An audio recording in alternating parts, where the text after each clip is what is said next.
दिग्विजय का प्यार। खनक चुपचाप लेटी हुई थी और दिग्विजय भी बिना कुछ किए बस चुपचाप खनक को अपनी बाहों में लेकर लेटा हुआ था। उसे तो बस खनक को अपनी बाहों में भरकर वह सुकून अंदर तक महसूस हो रही थी जो इतने सालों से, इन 15 सालों से दिग्विजय को सुकून नहीं मिली थी। तो वही दिग्विजय का जुनून देखकर खनक की बेचैनी बढ़ रही थी।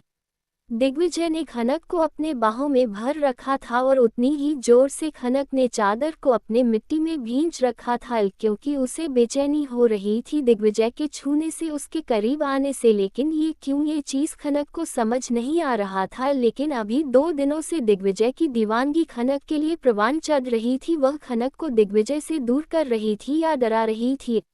अभी खनक चुपचाप लेटी चादर को अपनी मुट्ठी में भींच ही रही थी कि अचानक से उसकी आंखें चौड़ी हो गई क्योंकि दिग्विजय ने खनक के गर्दन पर किस करना शुरू कर दिया जिससे खनक अपनी आंखें चौड़ी कर कसकर बेडशीट को देख रही थी, जिसके बाद और यही सोच रही थी कि यह इंसान उसके साथ ऐसा क्यों कर रहा था। उसने तो उसे कितना संभला था, फिर क्यों कर रहा था उसके साथ ऐसा। दिग्विजय घिरे घिरे कर खनक के कंधे पर अपने होंठ चला रहा था जिससे अब खनक के बदन पर भी सुरसुरी पैदा हो रही थी जो उसे अच्छा लग रहा था क्योंकि आज पहली बार एक मर्द ने उसे इस तरह से छुआ था। तो वहीं अपने बॉडी में किसी और का कब्जा होते देख खनक को अपने ऊपर गुस्सा आ रहा था कि वह इतनी कमजोर क्यों है कि वह उसके साथ इतनी घटिया हरकत कर रहे इंसान को खुद से दूर नहीं कर पा रही है। खनक के ख्यालों से अनजान दिग्विजय अपनी खनक को प्यार करने में खोया हुआ था। दिग्विजय ने खनक के कंधे को पकड़कर खनक को बेड पर सीधा लेट दिया, पलटकर सीधा लेट दिया और खुद उसके ऊपर आ गया। अब खनक सीधी लेटी अपनी आंखें चौड़ी कर दिग्विजय को अपने ऊपर देख रही थी जो मदहोशी से उसके चेहरे को, उसकी कॉलर बोन को और उसकी बॉडी की ऊपर की खास हिस्से को देख रहा था। खनक दिग्विजय के नज़रों का पीछा करते हुए जैसे ही देखी कि उसकी नज़र उसके सीने पर है तो खनक ने अपनी आंखें और चौड़ी कली। अभी खनक कुछ कहती उससे पहले ही दिग्विजय के होंठ खान की गर्दन पर चलने लगे, उसकी कॉलर बोन को छूने लगे।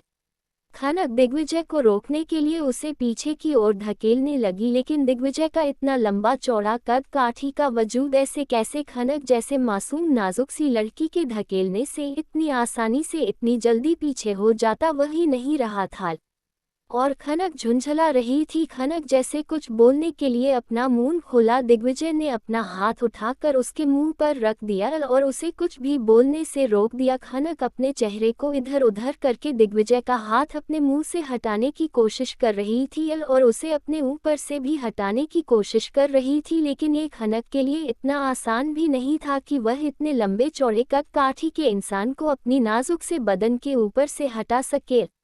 तभी खनक को दिग्विजय के होंठ अपनी ऊपरी खास हिस्से पर चलती हुई महसूस हुई, जिसे महसूस कर खनक को कान फाड़ देने वाली आवाज के साथ चिल्लाने का मन किया, लेकिन वह ऐसा कर नहीं पाई क्योंकि उसके मुंह को दिग्विजय ने अपने हाथों से बंद कर रखा था। आप खनक दिग्विजय को हटाने के लिए अपने नाजुक हाथों से उसके सीने पर मक्के मारने लगी, लेकिन दिग्विजय ने खनक की दोनों हाथों को अपने हाथ से पकड़कर ऊपर की ओर उठाकर अपने एक हाथ से बेड पर धंसा दिया और इधर अपनी चेहरे को खनक के गर्दन पर घुसकर उसके गले को किस करने लगा।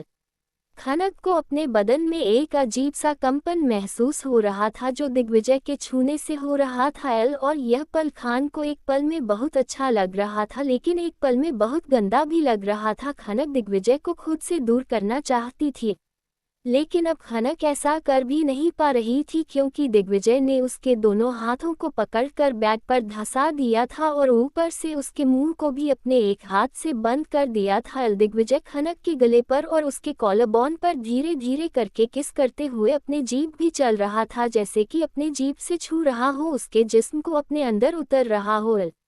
खनक छटपटा रही थी दिग्विजय को अपने ऊपर से हटाने के लिए, खुद से दूर करने के लिए। आप खनक ने अपने पैर भी चलने शुरू कर दिए थे जिससे दिग्विजय अपना एक पैर को उठाकर खनक दोनों पैर लॉक कर देता है, फिर खुद अपने चेहरे को ऊपर उठाकर खनक के चेहरे को देखता है जिसकी आंखों से अभी किनारे से आंसू बह रहे थे। ये चीज़ दिग्विजय को बिल्कुल भी अच्छा नहीं लगता क्योंकि खनक उसकी पत्नी थी और उससे प्यार करना दिग्विजय का हक था। दिग्विजय अपने चेहरे को खनक की कान के पास लाता है और उसके कान से अपने मुंह को एकदम पास सटाकर उससे कहता है, दिग्विजय ने कहा, अंडस्को खनाक बच्चे तुम रो क्यों रही हो, ये सब कुछ गलत नहीं है जो मैं कर रहा हूँ, यह मेरा हक है तुम्हें प्यार करने का क्योंकि तुम पर तुम्हारे जिस्म पर अब दिग्विजय रावत का हक है, तुम्हारे पति का हक है, तो क्या तुम अपने पति को उसका हक नहीं दोगी। इतना कहकर दिग्विजय ने अपने चेहरे को ऊपर उठाकर खनक का चेहरा देखा और उसके आंखों को किनारे से बहते हुए आंसुओं को अपने लबों पर रोकने लगा। अब दिग्विजय खनक की दोनों आंखों को चूमकर उसके माथे को चूमने लगा और उसकी बालों को सर पर चूमकर नीचे बढ़कर उसके दोनों गालों को चूमकर खनक की नाक को अपने नाक से टच करता है, फिर उसके नाक को चूमकर उसके लबों पर बढ़ने लगता है। तो फिर दिग्विजय ने अपना हाथ हटाकर खनक से फिर कहा, अंडस्को खनक, आई एम योर हस्बैंड और मेरा ये हक है कि मैं तुम्हें तुम्हारे जिस्म को प्यार करके सेटिस्फाइड करो। ये गंदा नहीं है अलबच्चा, ये प्यार है। इस प्यार को पाने के लिए ना जाने कितनी ही लड़कियां अपने घर से भागकर शादी करती हैं, होटल में जाती हैं ताकि उनके अलावा उनको प्यार कर सके। तुम्हारा हस्बैंड तुम्हें इस तरह से प्यार कर रहा है तो इसमें तुम्हें बुरा क्यों लग रहा है। खनक कुछ बोलना चाहती थी लेकिन अभी तक दिग्विजय के उसके मुंह को अपने हाथ से बंद करे रखने से वह कुछ बोल नहीं पा रही थी, इसलिए खनक अपने सर को हिला इशारे से अपने मुंह को उसके हाथ हटाने के लिए कह रही थी, तो दिग्विजय ने अपने हाथ को खान के मुंह से एक वार्निंग के साथ हटाने के लिए कहा कि वह चिल्लाए ना। खनक ने अपनी पलकों को हाँ में झपकाया। दिग्विजय ने अपना होंठ हटा दिया उसके मुंह से। तब खनक ने दिग्विजय से कहा, अंडस्को ये सब मेरे लिए नया है, मुझे अच्छा नहीं लग रहा, ये सब मुझे एक गंदा फीलिंग दे रहा है, मुझे वक्त चाहिए इसके लिए। हाँ आप मेरे पति हो, आपका मुझे प्यार करना जायज़ है, आपका हक है, मैं आपसे आपका हक नहीं छीनूंगी, लेकिन मुझे थोड़ा वक्त चाहिए क्योंकि यह सब मेरे साथ पहली बार हो रहा है। प्लीज़ आप थोड़ा इंतज़ार कीजिए और मुझे वक्त दीजिए, मुझे अच्छा नहीं लग रहा। कहते हुए अब खाना जोर से रोने लगी। दिग्विजय मुस्कुराया और वह अपने नीचे दबी खनक को रोते हुए देख रहा था और अपने मन में सोच रहा था, यह पागल लड़की इतना रो सकती है, उसे अपने ऊपर से हटाने की कोशिश कर सकती है, लेकिन इतनी सी बात अपने मुंह से नहीं कह सकती थी कि उसे अभी यह सब नहीं करना, उसे वक्त चाहिए। दिग्विजय ने अपना सर नीचे कर अपने सर से खनक के सर पर ठोकर मारते हुए कहा, अंडस्को तुम इतनी सी बात मुझे पहले नहीं कह सकती थी, मुझे लगा तुम्हें मेरा छूना अच्छा नहीं लग रहा। दिग्विजय के इतना कहते हैं खनक उसके चेहरे को देखने लगी जिस पर उसे खुद के लिए बेइंतहा प्यार नजर आ रहा था और उसे खुद में अंदर तक समा लेने का वह एहसास नजर आ रहा था जिससे खनक अभी रूबरू नहीं हुई थी।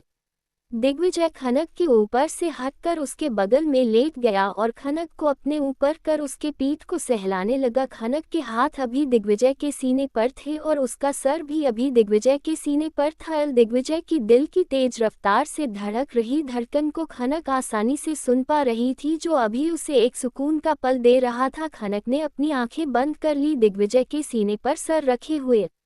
दिग्विजय ने अपना सर नीचे झुकाकर खनक के चेहरे को देखा जिस पर आंसू के निशान थे, लेकिन अब उनमें एक सुकून नजर आ रहा था।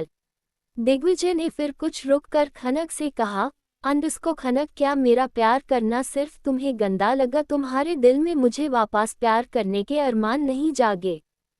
इतना सुनते हैं खनक के चेहरे की हवाएं उड़ गई, वह आखिर कहे क्या? क्योंकि दिग्विजय के छूने से, इस तरह से प्यार करने से तो उसकी भी अरमान जाग रहे थे कि वह दिग्विजय को वापस से प्यार करे, उसे किस करे, उसे अपनी बाहों में भर ले, लेकिन ये सब थोड़ा गंदा भी उसे लग रहा था। क्योंकि यह खनक के लिए पहली बार था, इसलिए वह खुद इस बात को नहीं समझ पा रही थी कि उसे इस वक्त क्या करना चाहिए और क्या नहीं। क्या उसे दिग्विजय को वापस से प्यार करना चाहिए या उसे खुद से दूर कर देना चाहिए? इसी कश्मकश में खनक में दिग्विजय से कुछ वक्त मांग लिया। खनक के चेहरे पर छाए लाली को दिग्विजय ने देखते हुए उसके चेहरे को पढ़कर अपने सामने किया और फिर उसे उसी खुमारी से वही सवाल दोहराया, अंडस्को बताओ ना खनक, क्या तुम्हें मेरा छूना सिर्फ गंदा लगा या कुछ और भी ऐसा लगा जो तुम मुझसे बोल नहीं पा रही हो?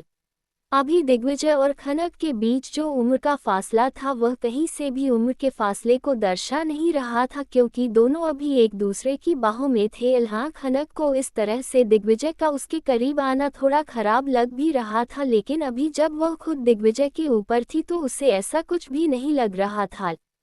और न ही दिग्विजय के उसके पीठ को सहलाने से और उसके चेहरे को थामने से उसे बुरा लग रहा था, इसलिए खनक भी चुपचाप दिग्विजय की बाहों में थी। दिग्विजय ने फिर से वही सवाल दोहराया, उसको बताओ ना खनक, क्या तुम्हें अच्छा नहीं लग रहा था मेरा छूना, मेरा तुम्हें प्यार करना?